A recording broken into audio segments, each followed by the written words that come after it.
So one morning, I roll over to my girlfriend, and rather my wife, and I say to my wife, "Hey babe, mind if I take my girlfriend to New York?" And she said, "Sure." I mean, she's always game for me to get out the house, just driving her nuts. So we decided we're going to take the China bus. And those who've never taken the China bus, it's sort of like a combination between NASCAR driving, Grand Theft Auto, and bumper cars. It's an experience, to say the least, and you should try it just to see if you want to live an adventure and get your blood pressure up. But after going through Virginia, we finally make it through Baltimore. We land on Canal Street, which is in Chinatown. We get off. It's really early morning, wonderful. The marketers are out, the folks who sell fish and live, kind of market. It's really exciting because it's not something that you see very much down here in the Carolinas. So we decided to just kind of start walking. So we go to Ground Zero, where the incident 9/11. It's an emotional experience that I think every American should at least go do that. We decided to go by museums, walking tours.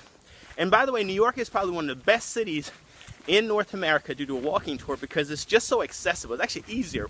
So we do the Battery tour near the Liberty. So we go down there, we go through Central Park, we go up to the not World Trade Center because it's not there anymore. We go to the Empire State Building. We opted not to go to the top of the Empire State Building because my girlfriend is not crazy about heights. So we just went to the bottom of it.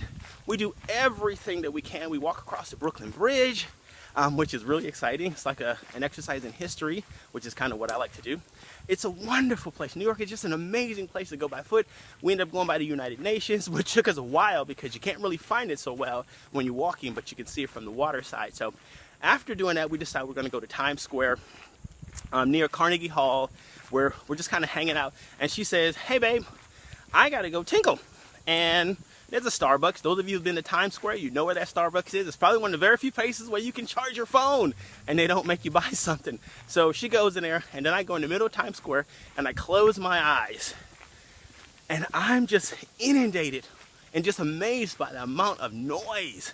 You have people speaking in language that I don't understand, which is not so bad. I hear cars. I hear people hailing for cabs.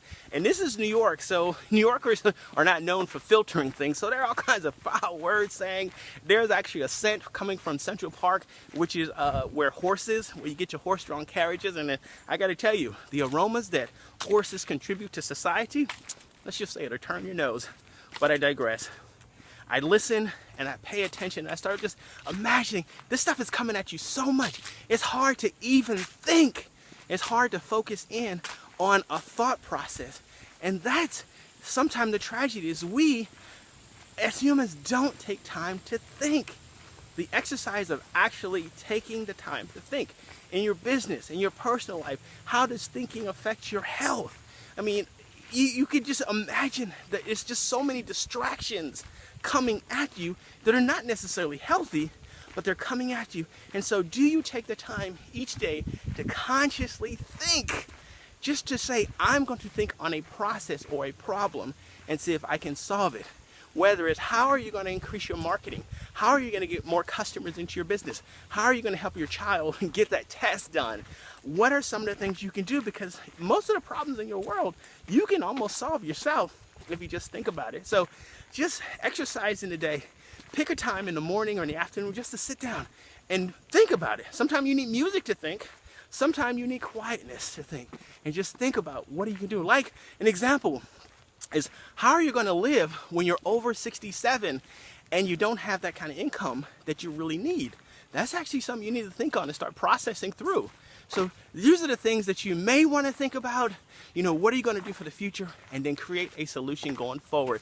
Now, my girlfriend, by the way, for those who are probably asking, is actually my wife when we leave the kids at home. I learned from someone who had been married very, very long that you treat your wife like your girlfriend and you will have an amazing adventure. And of course, when she comes back home, she becomes your wife. So it's like being married to two different people.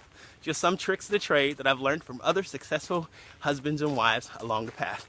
Please share this message if it means something to you. Please comment, and I will see you on another walk. If you want to, please join me if you're here in the Carolinas in the future. And have an awesome day. And remember, think and then take action. Bye for now.